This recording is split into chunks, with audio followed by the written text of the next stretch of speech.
In the winter of 1921, a daring group of anti-Bolshevik conspirators was preparing their most ambitious operation yet. They had agents throughout Soviet Russia, military officers ready to defect, and connections to white Russian emigres abroad who were sending money, weapons, and intelligence. Their organization, the Monarchist Association of Central Russia, or MOCR, was the last great hope for overthrowing the Bolshevik regime. Foreign intelligence services, particularly British and French, were in contact with them. Emigre leaders in Paris were coordinating support. Everything was ready for a final blow against Lenin's government. There was only one problem. The entire organization was fake. Every member was an NKVD agent or an unwitting dupe. The conspiracy was a fabrication, a masterpiece of deception created by the Soviet secret police. This operation, known as the Trust, would become the template for one of the most sophisticated counterintelligence techniques ever devised, the creation of fake resistance movements to trap, control, and destroy real opposition. The NKVD and its predecessors, the Cheka, GPU, and OGPU, perfected the art of creating false opposition organizations over decades. These operations, known as provocation operations or operational games, served multiple strategic purposes. They identified real opponents of the regime. They absorbed and neutralized genuine resistance efforts. They fed disinformation to foreign intelligence services. They justified continued repression by demonstrating the existence of enemies. And they allowed the Soviet state to control opposition movements, directing them away from effective action while gathering intelligence on everyone involved. Understanding how the NKVD created fake resistance movements requires understanding the strategic environment of the Soviet Union and the capabilities of the secret police. From the Bolshevik Revolution in 1917 through the collapse of the Soviet Union in 1991, the regime faced genuine opposition from multiple sources. White Russian emigres who had fled abroad dreamed of restoration.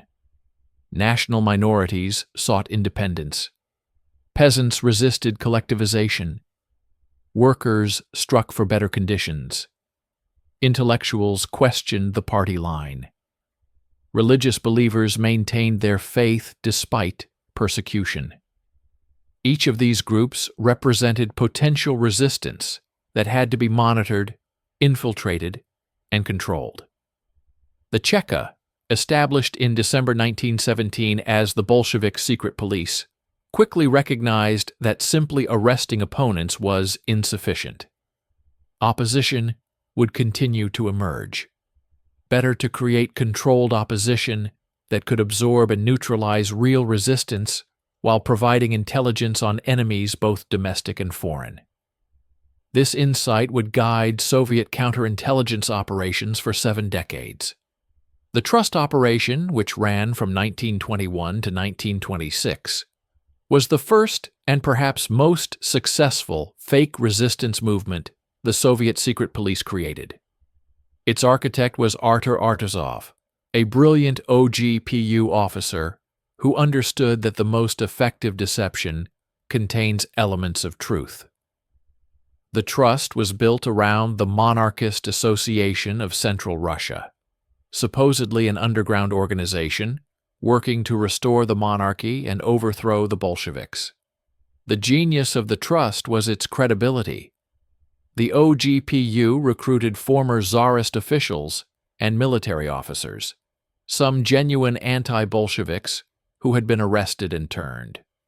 Others who were convinced they were working against the regime when they were actually serving it. The organization was given resources, communication channels, and apparent freedom of action.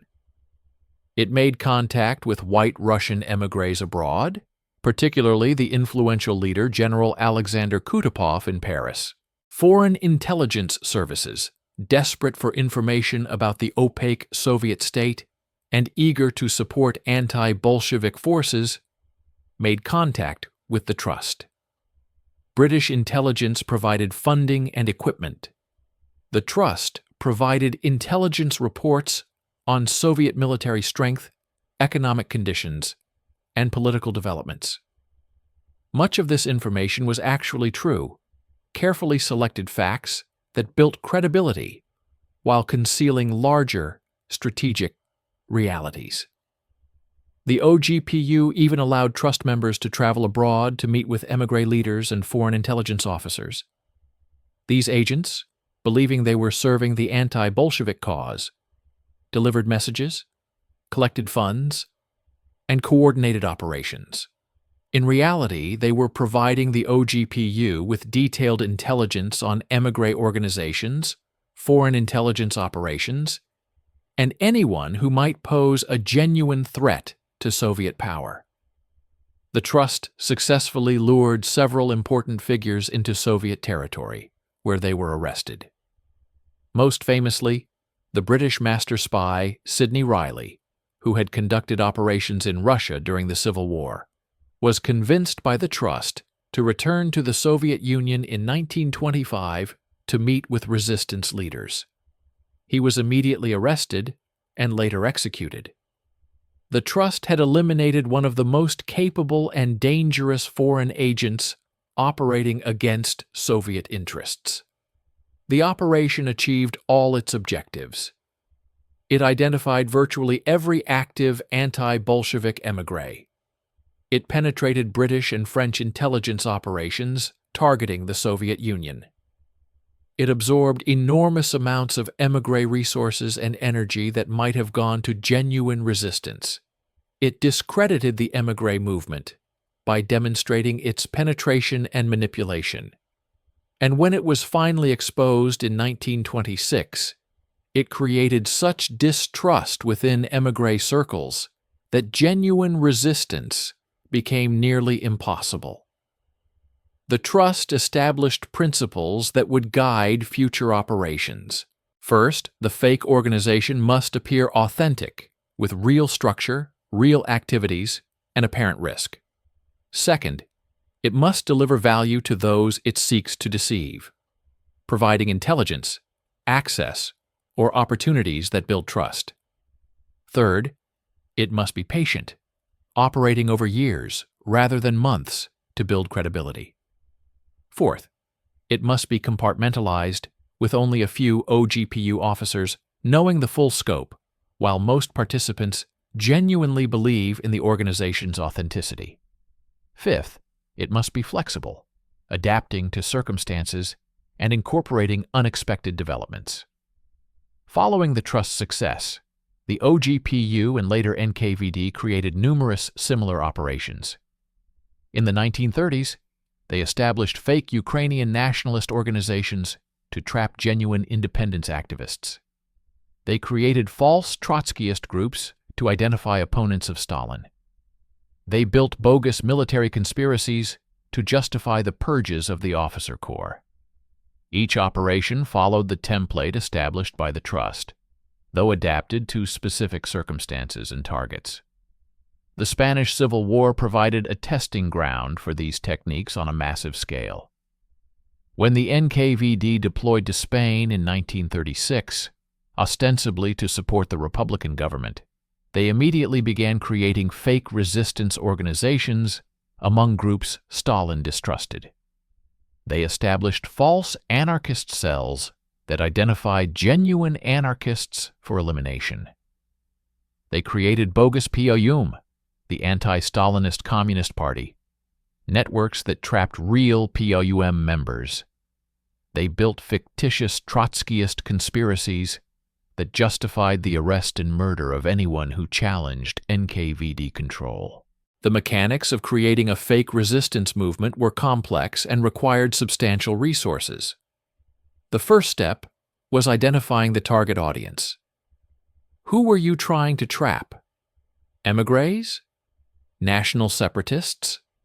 Religious believers? Each required a different approach. The second step was creating a credible narrative. Why does this organization exist? What are its goals? Who leads it? The story had to be believable and attractive to potential recruits. The third step was recruiting the core group. This typically involved a mix of NKVD officers working undercover, turned opposition members who had been arrested and coerced into cooperation, and genuine believers who didn't know they were participating in a provocation. The NKVD was skilled at identifying vulnerable individuals who could be manipulated. Someone recently arrested might cooperate to protect family members. Someone desperate for money might be bought. Someone ideologically confused might be convinced they were serving the cause by cooperating with what they believed was genuine resistance.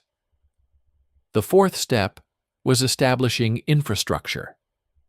The fake organization needed meeting places, communication channels, and apparent operational capability.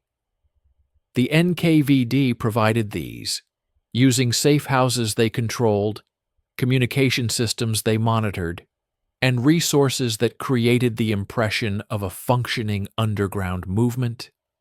Everything was designed to appear authentic while actually serving NKVD purposes. The fifth step was outreach and recruitment. The fake organization had to attract genuine opposition members. This was done through carefully orchestrated introductions, word of mouth in opposition circles, and demonstrations of capability. An NKVD-controlled cell might organize a small act of resistance, like distributing leaflets or spray painting slogans, to establish credibility. These actions were real enough to be convincing, but controlled to prevent actual damage. The sixth step was intelligence collection. Once genuine opposition members joined the fake organization, the NKVD gathered detailed information about them, their associates, their plans, and their capabilities. This was the primary purpose of the operation.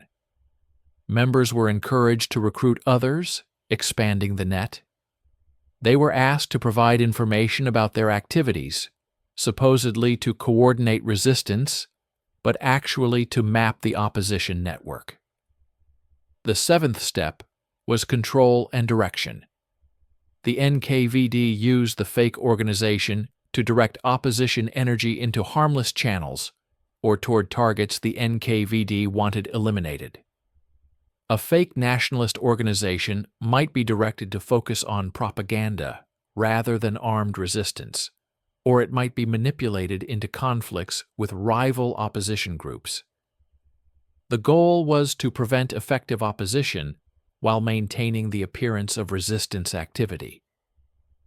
The eighth step was exploitation. At the appropriate moment, the NKVD would exploit the operation for maximum effect. This might involve mass arrests of everyone connected to the organization. It might involve using the organization to spread disinformation. It might involve luring a high-value target into a trap. The timing depended on strategic considerations and the operational situation. The final step was closure or continuation. Some operations were eventually rolled up, with arrests and prosecutions that served propaganda purposes by demonstrating the vigilance of state security. Others continued indefinitely, serving as permanent channels for controlling opposition. The trust was eventually exposed, but some fake organizations operated for decades without their true nature being revealed. The psychological techniques used in these operations were sophisticated. The NKVD understood human psychology, particularly how people behave in high-stress clandestine situations. They exploited the desire to believe, to hope that resistance was possible. They used confirmation bias, providing information that confirmed what targets wanted to believe. They created social pressure, with fake organization members vouching for each other and creating apparent consensus. They also exploited the isolation of opposition members. Someone operating underground, cut off from normal social contact, desperately wants to believe they've found genuine allies. The NKVD provided those apparent allies, creating a false sense of community and shared purpose that made questioning difficult. Members of fake organizations often defended them against skeptics, having invested too much emotionally to accept that they'd been deceived. The use of turned agents was particularly effective. The NKVD would arrest opposition members and offer them a choice: cooperate or face severe consequences, often including threats to family members. Many chose cooperation. These individuals, known as doubles, could be extraordinarily effective because they had genuine connections in opposition circles and could vouch for the authenticity of the fake organization. Their endorsement carried weight that purely fabricated agents couldn't match. The NKVD also used false flag operations within their fake resistance movements. They would carry out acts that appeared to be resistance activities, but actually served NKVD purposes. For example, a fake nationalist organization might bomb a Communist Party office, but the bomb would be provided by the NKVD, the target would be chosen by the NKVD, and the attack would be timed to justify increased repression. The members of the fake organization would believe they'd struck a blow against the regime, unaware they'd actually advanced its interests. The creation of fake resistance movements intersected with other NKVD operations. The same networks used to run fake organizations also conducted surveillance, recruited informants, and carried out arrests. Information gathered from fake resistance movements informed the NKVD's understanding of genuine opposition and guided repressive operations. The different elements of the NKVD's apparatus worked together in a comprehensive system of control. Foreign intelligence services were frequent targets of fake resistance movement operations. The NKVD created false dissident groups that made contact with Western intelligence agencies, providing them with access to what appeared to be valuable assets inside the Soviet Union. In reality, these contacts served to identify Western intelligence officers, reveal their operational methods, and feed them disinformation. Several Western intelligence operations were completely compromised by NKVD fake resistance movements. During World War II, the NKVD adapted these techniques to wartime conditions. They created false resistance networks in German-occupied territories that identified collaborators and gathered intelligence on German military dispositions. More cynically, they created fake Soviet partisan units that were actually controlled by the NKVD and used to eliminate nationalist partisans who were fighting Germans but who the NKVD viewed as threats to post-war Soviet control. In Ukraine, the NKVD created false units of the Ukrainian Insurgent Army, UPA, the nationalist partisan force fighting for independence.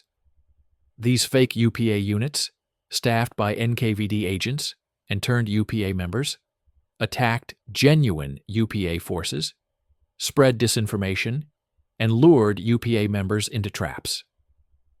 The genuine UPA leadership struggled to determine which units were authentic and which were provocations, creating paranoia and distrust that weakened the resistance.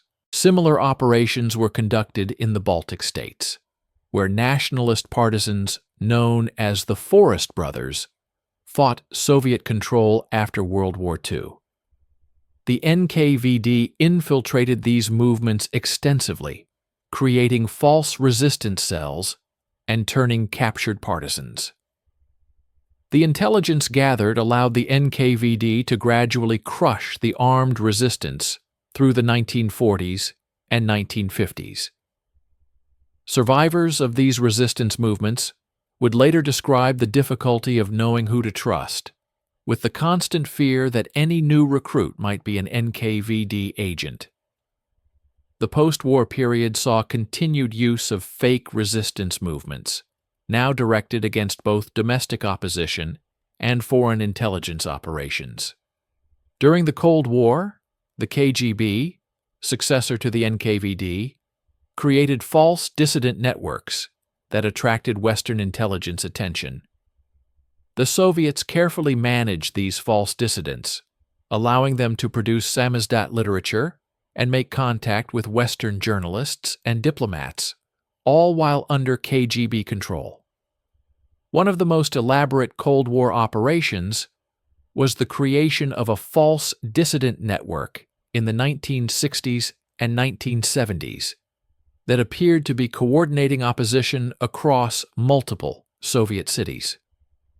Western intelligence services made contact, providing communications equipment and funding. In reality, the entire network was a KGB creation. The operation identified Western intelligence assets in the Soviet Union and fed disinformation about Soviet dissident capabilities and intentions. The techniques for creating fake resistance movements evolved with technology. In the Trust era, communication was by courier, telegraph, and personal meetings. By the Cold War, the KGB had to manage false opposition using modern communications, while preventing their fake dissidents from actually making unsupervised contact with the West. This required sophisticated technical operations, including controlled access to telephone lines and carefully monitored travel. The psychological toll on those used in fake resistance operations was severe. Turned agents who betrayed genuine resistors often suffered profound guilt. Some became alcoholics or committed suicide. Others rationalized their actions, convincing themselves they had no choice or that they were actually serving a higher purpose. The NKVD monitored these individuals for signs of unreliability, and those who showed weakness were sometimes arrested themselves to prevent them from exposing operations. The victims of fake resistance operations suffered in multiple ways. Many were arrested and executed or sent to labor camps. Others spent years in genuine resistance activities that were actually advancing NKVD objectives. Still others had their reputations destroyed when operations were exposed, with genuine opposition members unable to distinguish between those who had knowingly collaborated and those who had been unwittingly deceived. The exposure of fake resistance operations created lasting damage to opposition movements.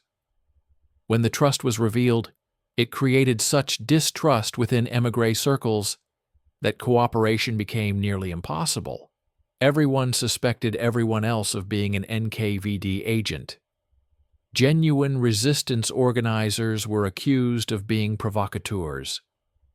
The paralysis this created served Soviet interests as effectively as the operation itself had. The documentation of these operations is incomplete.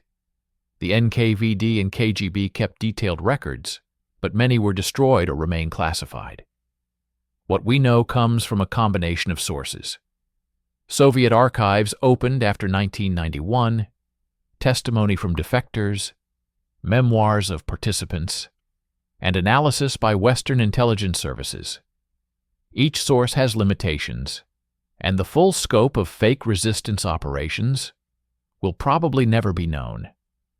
Some operations remain controversial even today. There are resistance movements from Soviet history where questions persist about whether they were genuine or NKVD creations. The evidence is ambiguous, records are missing, and participants are deceased. Historians debate whether certain nationalist movements or religious networks were authentic, or whether they were manipulated or created by Soviet intelligence. The ethical dimensions of creating fake resistance movements are stark. These operations fundamentally betrayed people's hopes for freedom and justice. They exploited the courage of those willing to risk everything to resist totalitarianism. They turned genuine resistance efforts into tools of oppression. And they demonstrated the power of a totalitarian state to manipulate reality itself, creating false opposition that served its interests. The practical effectiveness of these operations cannot be denied.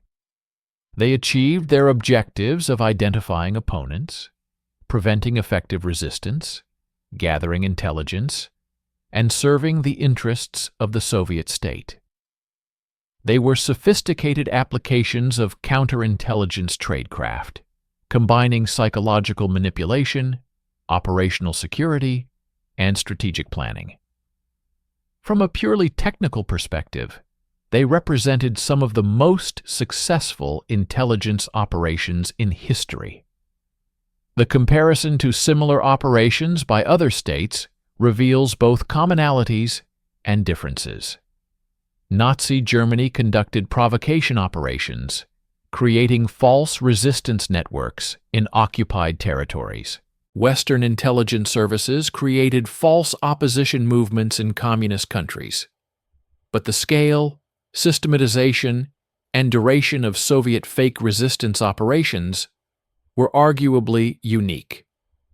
The NKVD and KGB made this a core element of their counterintelligence strategy over 7 decades. The techniques developed for creating fake resistance movements found application in other contexts. The same methods were used to penetrate and control criminal organizations, religious groups, and any form of unsanctioned association. The NKVD's expertise in manipulation and provocation became a general tool for social control, extending far beyond political opposition. The training of NKVD officers in these techniques was extensive. Officers learned how to recruit and handle doubles, how to construct cover stories, how to manage complex deception operations, and how to maintain operational security. This specialized knowledge was passed down through the organization, refined through experience, and adapted to changing circumstances. The institutional memory of the organization preserved lessons learned from decades of operations. The role of ideology in these operations is complex. Some NKVD officers genuinely believed they were protecting the revolution and building socialism by crushing opposition. Others were cynical, recognizing they were serving a totalitarian state, but doing so for personal advancement or survival. The victims of these operations often maintained their ideological commitments despite betrayal, believing in the causes for which they'd been manipulated. The impact on historical memory is significant. Genuine resistance movements have had their histories complicated by uncertainty about penetration and manipulation. Heroes of resistance may have unknowingly served NKVD interests. Organizations that claim to have opposed the Soviet state may have been partially or wholly controlled by Soviet intelligence. This uncertainty poisons historical understanding and makes it difficult to honor genuine resistance. The long-term consequences extended beyond the Soviet Union. The techniques developed by the NKVD influenced intelligence services worldwide. Western services studied Soviet methods and adapted them.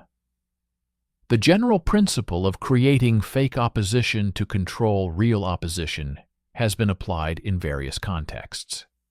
The NKVD's innovations in provocation operations became part of the global intelligence toolkit. The legal framework for addressing such operations was and remains inadequate. Creating fake resistance movements violates no specific international law, though the arrests, executions, and repression they enabled certainly violated human rights. The absence of clear legal prohibitions reflects the difficulty of regulating covert operations that exist in shadows and are rarely acknowledged. The contemporary relevance of these historical operations is significant.